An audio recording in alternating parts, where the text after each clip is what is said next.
하나님의 마음으로 한 영혼을 구원하라 라는 제목을 가지고 말씀 나누도록 하겠습니다. 혹시 119에 여러분 전화해 보신 그런 경험들이 있습니까? 아마 대개 119라고 하는 번호를 누릴 때는 언제 누르냐면 긴급한 일들이 있을 때, 예를 들자면 집에 갑자기 불이 났다거나 가족 중에 누가 쓰러져서 생명의 위협이 빨리 병원으로 옮기지 않으면 큰일이 날 경우에 우리가 119에 이렇게 전화를 하게 됩니다. 그러면 최대한 빠른 시간에 119 대원들이 도착을 하죠. 만약 119라는 전화번호가 없고 이 일을 감당해 주는 사람들이 없다면 어떻게 될까요? 여러분들 잘 아시는 것처럼 골든타임이라는 게 있는데요, 사람을 살리는데 119의 가장 중요한 그런 목적 중에 하나는, 존재 이유 중에 하나는 이 골든타임을 놓치지 않기 위해서 존재하는 것입니다. 근데 골든타임을 놓치게 되면 사람의 생명에 심각한 그런 위협이 발생할 수가 있습니다. 만약 그런 일들이 일어나게 된다면 어쩌면 그 중에 우리 가족이나 이웃을 잃을지도 모릅니다. 영혼을 살리는 일도 마찬가지인데요, 하나님께서 영혼을 살리도록 이 땅에 우리 영혼을 구원하는 119 구조대 같은 곳을 세우신 곳이 있는데 바로 그것이 교회입니다. 예수님께서 오신 목적도 그와 같은 목적이라고 하셨는데요, 누가복음 19장 10절 말씀입니다.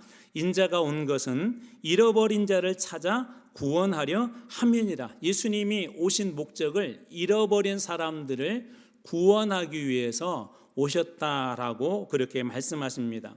그래서 예수님 주변에는 특별히 많이 모여든 사람들이 있었죠. 오늘 본문에도 등장하는데 세리와 죄인들이 예수님 주변에 많이 모여들었습니다. 마치 병원에 환자들이 많듯이 그렇게 예수님 주변에는 세리와 죄인들, 소위 잃어버린 그런 많은 사람들이 있었습니다. 오늘 본문의 상황도 마찬가지인데요, 1절 말씀은 모든 세리와 죄인들이 예수님을 찾아왔다, 아픈 사람이 병원을 찾아가는 것처럼 세리와 죄인들이 예수님을 찾아왔다라고 이렇게 이야기하고, 예수님은 바로 그러한 세리와 죄인들을 기쁨으로 이렇게 영접합니다. 그런데 문제가 생겼습니다. 이 모습을 보았던 바리새인과 서기관들이 이런 행동을 하는데요, 15장 2절입니다. 바리새인과 서기관들이 수군거려 이르되, 이 사람이 죄인을 영접하고, 이 사람은 예수님을 이야기합니다, 음식을 같이 먹는다 하더라. 바리새인과 서기관들이 어떻게 했다라고 하죠? 수군거려라고 하는데, 이것은 디아공귀조라는 그런 말인데요, 불평하다, 불만을 표하다라는 그런 뜻이 있어요. 이것이 구약에서는 어떤 모습하고 똑같냐면, 이스라엘 백성들이 출애굽하여서 광야에 있을 때 모세와 하나님을 향하여서 끊임없이 불평하다 할 때 그것하고 똑같은 의미가 있습니다. 그러니까 바리새인과 서기관들이 수군거렸다라는 말은 이렇게 번역해도 좋을 것 같아요. 바리새인과 서기관들이 불평했다, 불만을 표시했다. 그런데 이 단어가 구약에서는 어떤 의미로 쓰이냐면 하나님의 뜻에 반하여 하는 행동에 쓰이는 것입니다. 그러니까 바리새인과 서기관들은 율법적으로 가장 탁월한 사람들이었지만 그들은 하나님의 마음을 이해하지 못하고 깨닫지 못하고 예수 그리스도를 향하여서 불만을 그렇게 표시했던 것이죠. 오늘 우리의 상황은 어떨까요? 여러분들에게 지난주에 VIP 카드를 이렇게 나눠드렸을 때 어떤 마음이 이렇게 드셨나요? 그동안 교회가 우리 전도에 대한 이야기도 안 하다가 왜 이런 걸 나누어줘? 나는 전도할 사람 없는데 라고 그런 마음이 드신 분도 계실 것입니다. 교회가 그럼에도 불구하고 교회가 복음 전도하는 일들은 이것은 교회에게 맡겨주신 지상 명령이라고 그랬죠. 정말 중요한 그런 명령이기 때문에 예수님께서 마지막 유언과 같은 이런 말씀을 남겨주셨다는 말씀도 나누었습니다. 복음 전도하는 일이 교회의 사명입니다. 꼭 해야 할 일이라는 것이죠. 병원이 환자를 살려내는 일들이 아주 중요한 사명인 것처럼 119가 이 조난당한 사람들, 또 생명이 위협이 있는 사람들을 긴급하게 병원으로 호송해야 되는 게 중요한 것처럼, 사람을 살리는 것이 당연한 것처럼 교회는 영혼을 살리는 복음과 전도를 놓아서는 안 됩니다. 그런데 전도하자 하면 많은 사람들이 교회 안에서조차도 그렇게 수군거립니다. 어떻게 이렇게 반응할까요? 어떤 분들은 이렇게 얘기해요. 전도는 은사 있는 사람이만 하는 것입니다. 은사가 있어야 합니다라고 그렇게 이야기합니다. 그러면서 저는 성격이 소심해서 못해요. 그런 분들 계시죠. 정말 성격 자체가 소심해서 다른 사람들에게 일반적인 말도 힘든데 어떻게 말을 꺼내냐는 거예요.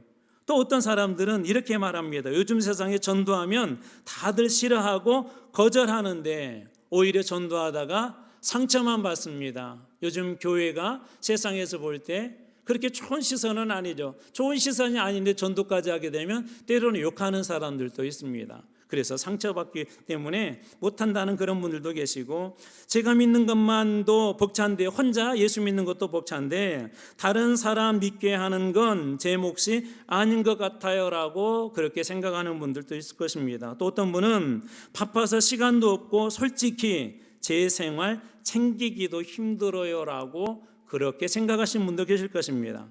혹은 전도는 목사님이나 전도팀에서 하는 일이 아닌가요 라고 그렇게 말씀하시는 분도 계실 것입니다.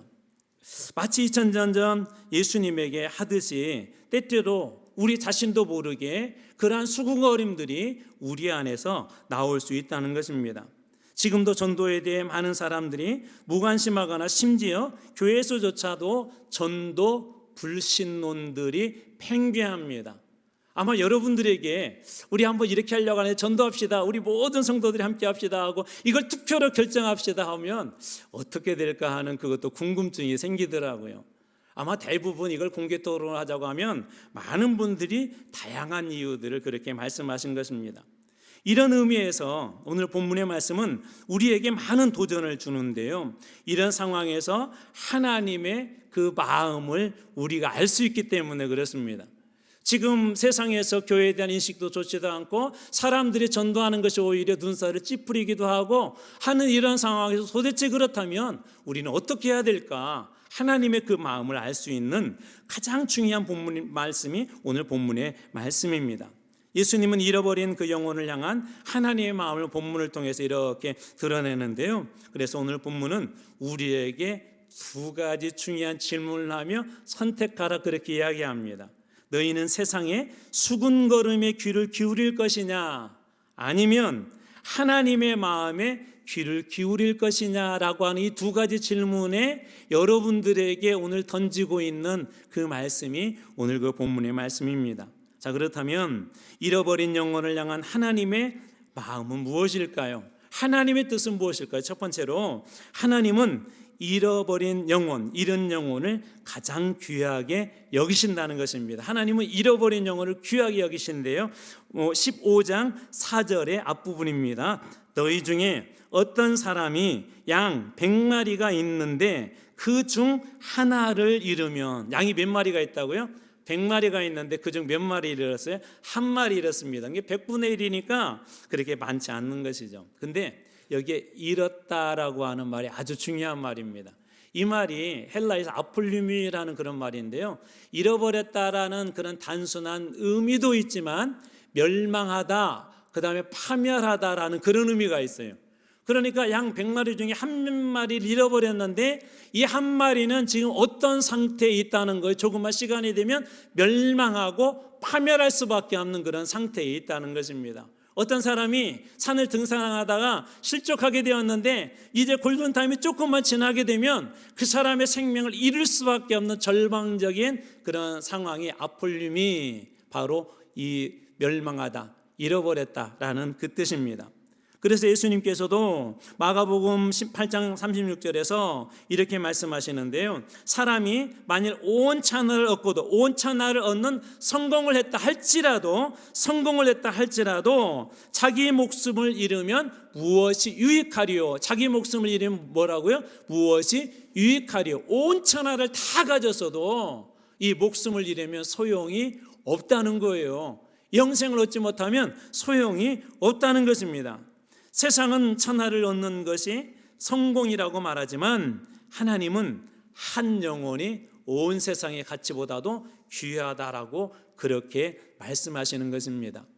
오래전에 이렇게 병원을 이렇게 신방하게 되었는데 병원에 가면 다양한 환자들이 있잖아요. 그중에 이렇게 자녀들이 많이 아픈 자녀들이 있어요.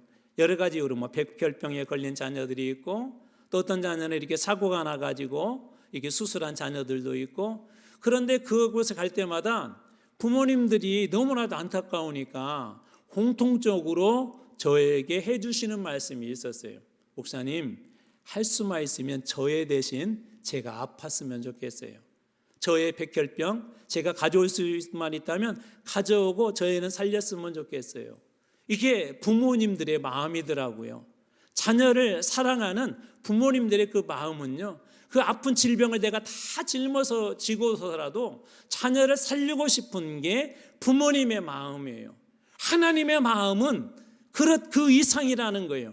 하나님께서 여러분 99마리의 양과 세상적인 계산으로 볼 때 99마리의 양과 한 마리의 양의 값어치를 비교하면 당연히 남아있는 99마리의 99마리의 양의 값이 훨씬 더 비싸겠죠.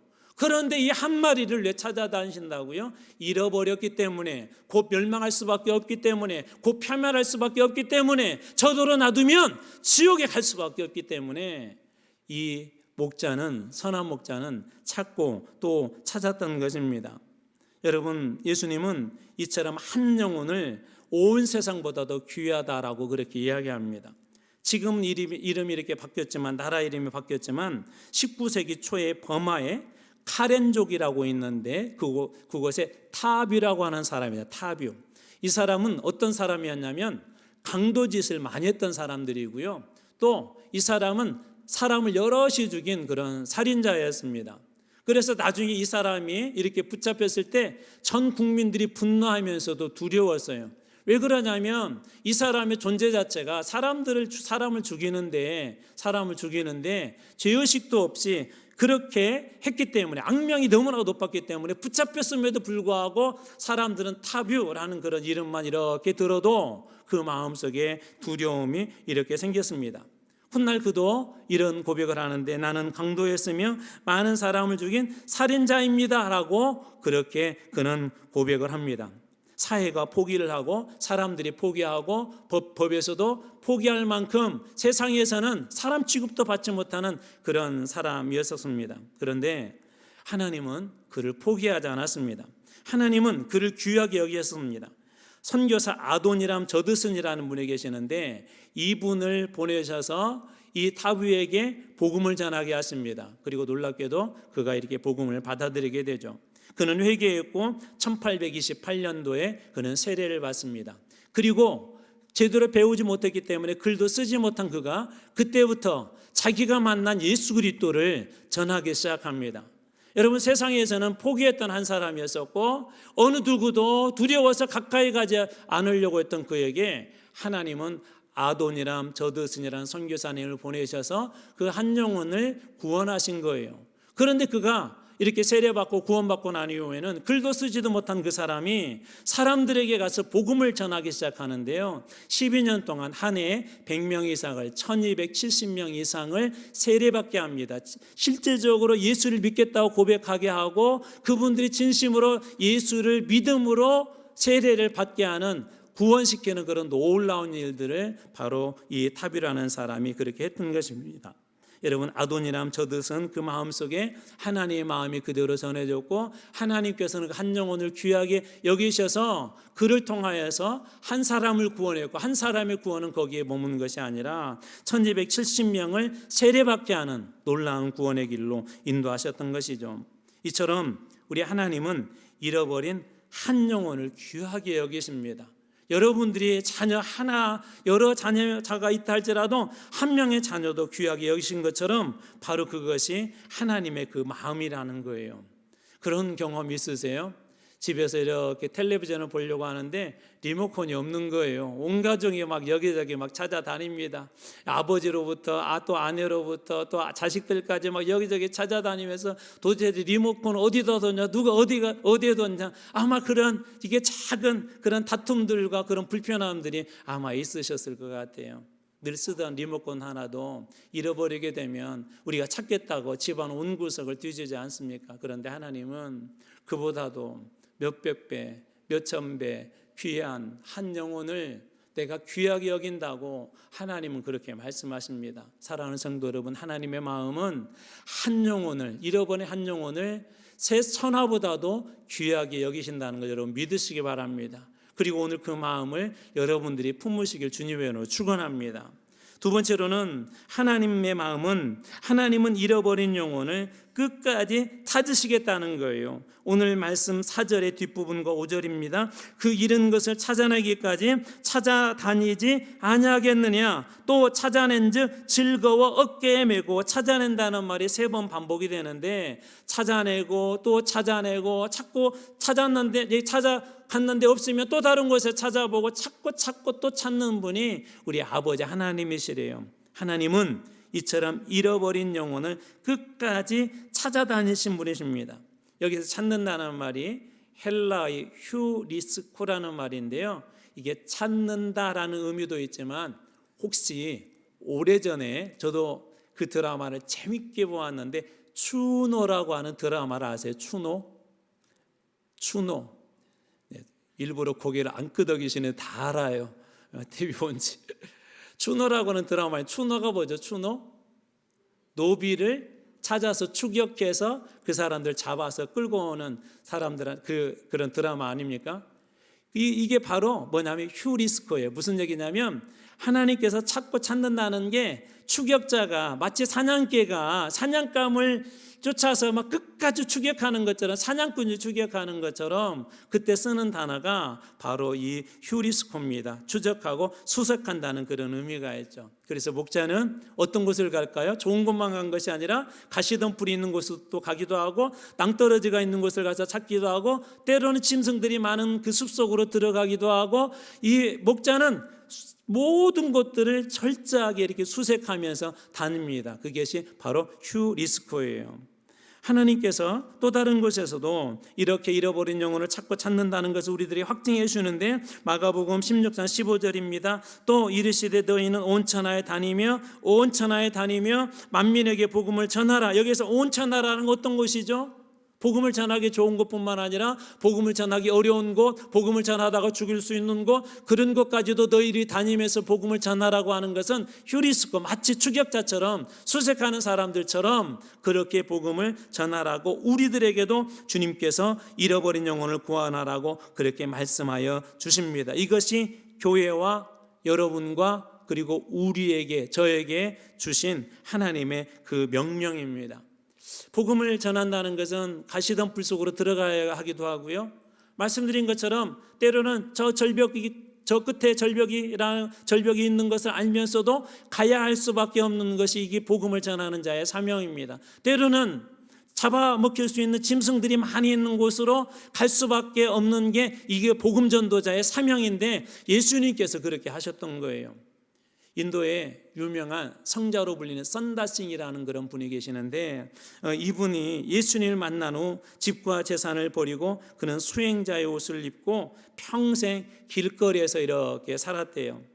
히말라야와 티베트를 이렇게 넘나들면서 오며 가며 복음을 전했는데 한 번은 티베트 지역에, 아마 여러분 우리 중국에도 티베트 지역에 있는데 그곳에 불교 사원들이 있잖아요.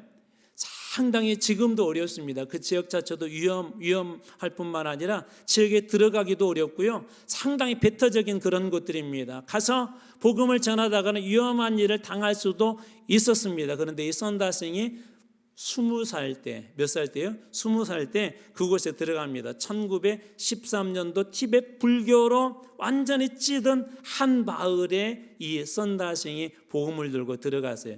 근데 그곳에 어떤 일이 일어났냐면 그 중에서 그 라마승, 가장 그 중에서도 높은 그 승려가 그를 붙잡게 해가지고 그가 체포를 당하게 되는데요. 체포를 당했을 당시의 일을 한 책에서는 이렇게 기록하고 있습니다.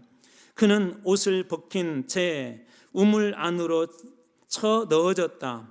오른팔이 부러지면서 떨어진 우물 안에는 이미 먼저 떨어져 죽은 사람들의 시체들과 더러운 뼈다귀들이 둥글고 있었고 돌틈으로는 징그러운 뱀들이 기어다니고 있었다. 밤과 낮이 없는 그 처참한 암흑의 구덩이에서 음식도 물도 공기도 없이 사흘 밤낮을 잠 한숨 자보지도 못했다. 어느 쪽에서는 이때 상황을 요약해서 이렇게 이야기하고 있습니다. 그는 체포, 돌팔매질, 극심한 고난을 당했음에도 숲과 계곡, 높은 산길을 넘으며 히말라야와 티벳을 넘으며 복음을 전했다. 가시던 불 같은 것이고 잡아먹으려고 하는 짐승들이 우글거리는 그곳으로 주님께서 잃어버린 영혼을 찾고 찾은 그 마음으로 이 선다싱이 들어간 거예요. 우리나라에도 그런 많은 분들이 계셨기 때문에 오늘 여러분들이 그 복음을 만날 수 있었을 것입니다. 우리 신안에는 여러분들이 잘 아는 문경준 전사님이 계셨고요. 또 우리 고군산반도, 우리 군산 그 위쪽에는 또 다른 분이 계세요. 추명순 전도사님이라는 분이 계셨는데 이 전사님은 고군산 반도의 섬들을 다니면서 이렇게 전도를 했는데요. 한 성결교 신문에 그때 당시 일을 이렇게 이야기해 놓았습니다. 들어보십시오. 당시 서해의 땅 끝으로 여겨지던 곳, 아무도 가지 않았던 곳에 여러 날 동안 배를 타고 들어가거나 때로는 섬과 섬 사이를 잇는 노둣길, 이렇게 바다가 갈라지면서 길이 생기거나 조금 사람이 다닐 수 있도록 만드는 섬과 섬 사이를 연결해놓은 그런 노둣길을 걷고 걸어서 복음을 전했고 교회를 하나하나 세웠습니다. 그녀의 발길이 머무는 곳이 기도처였고 모두 기도처였고 만나는 사람이 모두 전도의 대상이었습니다. 그래서 사람들은 이 추명순 전도사님을 뭐라고 별명을 붙였냐면 고군산 반도의 마더 테레사다.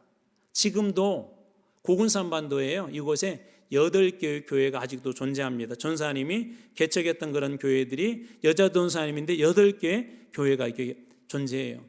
초창기 예수 믿을 때 남편으로부터 얼마나 박해를 받았던지 예수 믿으면 쫓아내겠다. 그래도 막 예수를 믿으니까 어느 날 남편이 이 전사님을 끌고 산속으로 들어가서 땅을 깊이 파고 마치 영화에서나 봄직한 그런 장면으로 땅에다 묻어버리고 목만 내어놓고 그걸 다 덮어버렸어요. 그러면서 남편이 이렇게 합니다. 그래도 예수 믿을래? 근데 어떤 담력이 생겼는지 그때 전 그래도 예수님 포기할 수 없어요. 그래서 남편이 아주 지독한 누구누구 그러면서 그곳을 떠나버렸대요. 그대로 놔두면 죽을 수밖에 없는 그런 일들도 여러 번 겪으면서도 잃어버린 한 영혼을 찾기 위해서 이 전사님은 섬 곳곳을 그렇게 다녔던 것이죠. 신안에는 문중경 전사님 같은 분들이 잃어버린 영혼을 그렇게 찾고 다녔고 고군산 반도에서는 바로 이 추명순 전도사님 같은 분들이 그렇게 했던 것입니다. 이들은 누구보다도 잃어버린 영혼을 포기하지 않는 하나님의 마음을 잘 아는 그런 분들이었습니다.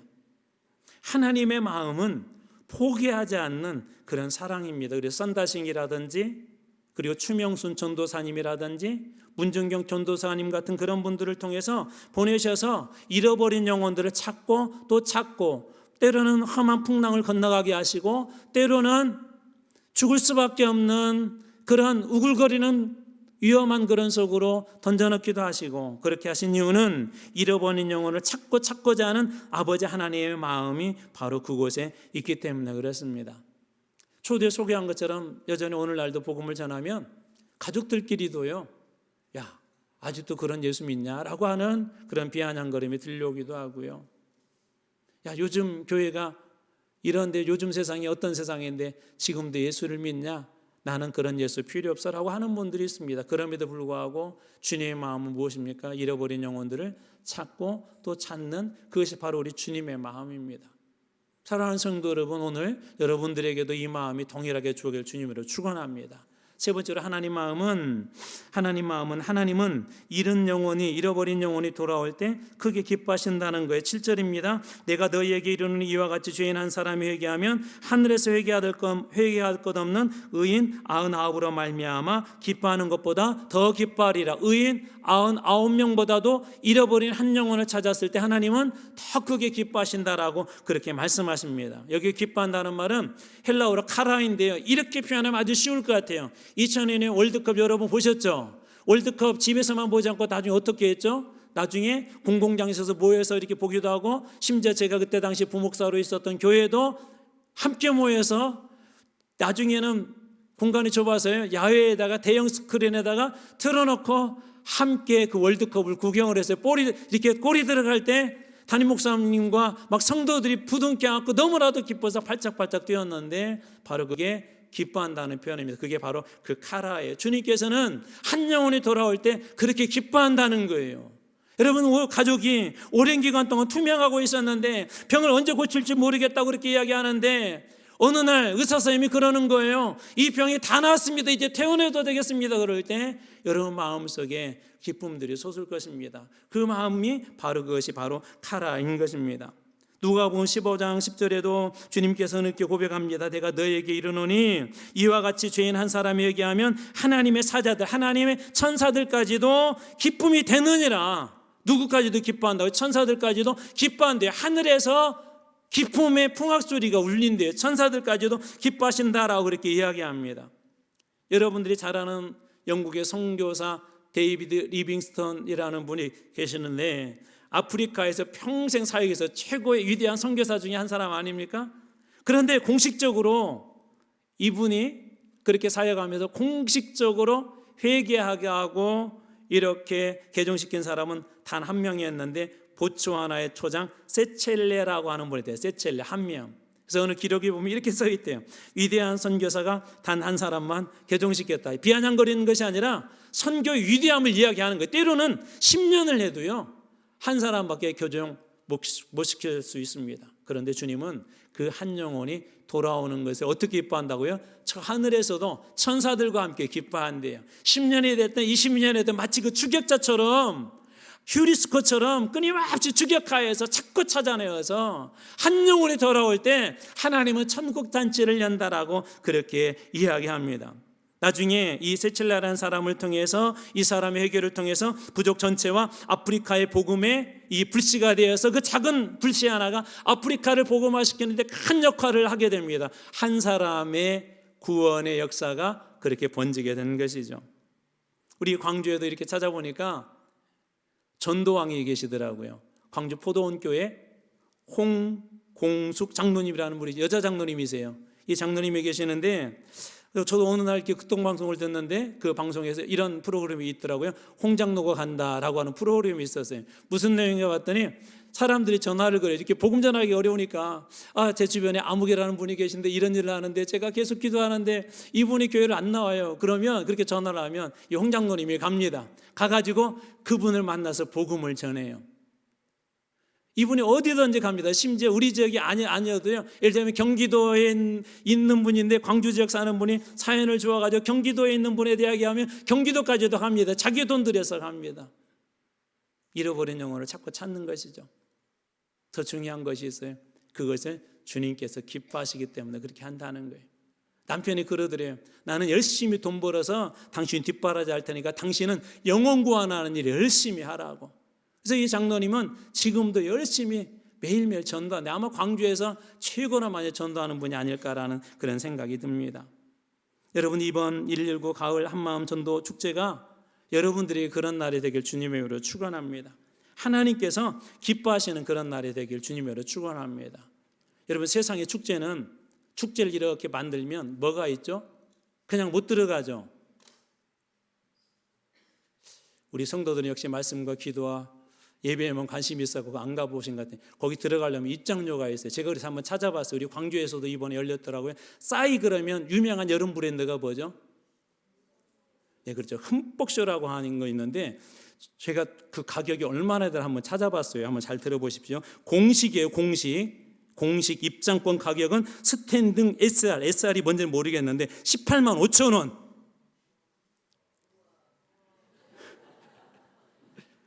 여러분 18만 5천 원인데 물 맞으러 가는데 18만 5천 원이래요. 스탠딩 R석이 17만 5천 원, 지정석 SR석이 18만 5천 원, 지정석 R석이 17만 5천 원. 또 이런 석도 생겼어요. 심지어 시야 제한석.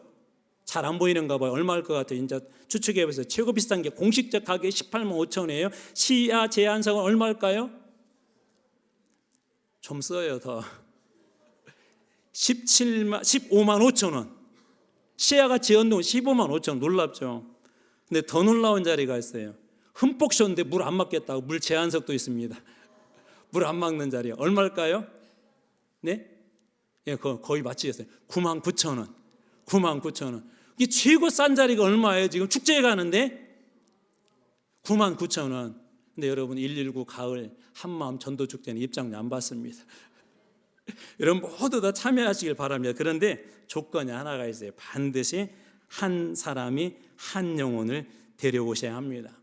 여러분 세상의 잔치도 즐겁지 않아요? 그렇죠? 즐겁게 잔치하면 너무나도 좋지 않습니까? 그런데 여러분 하나님 나라의 천국 잔치는 더 즐거운 그런 잔치가 될 줄로 믿습니다. 여러분 말씀 마무리합니다. 오늘 주님은 하나님의 마음이 어떤 건지 우리에게 세 가지로 말씀하셨는데, 하나님은 잃어버린 영혼을 귀하게 여기신다는 거예요. 두 번째로 하나님은 잃어버린 영혼을 찾고 찾으신다는 것입니다. 그리고 세 번째로 하나님은 잃어버린 영혼이 돌아올 때 천군 천사들까지도 함께 기뻐하며 매우 기뻐하신다는 것입니다. 이 놀라운 일에 여러분 모두가 다 주인공이 되어서 하나님의 마음으로 한 사람이 한 영혼을 살리는, 한 영혼을 구원하는 이 놀라운 일에 여러분들이 참여하여 이번 가을 전도축제가 우리 주님의 잔치가 되고 우리 교회의 잔치가 되고 영혼 구원하는 그런 잔치가 될 줄로 믿습니다. 기도하겠습니다.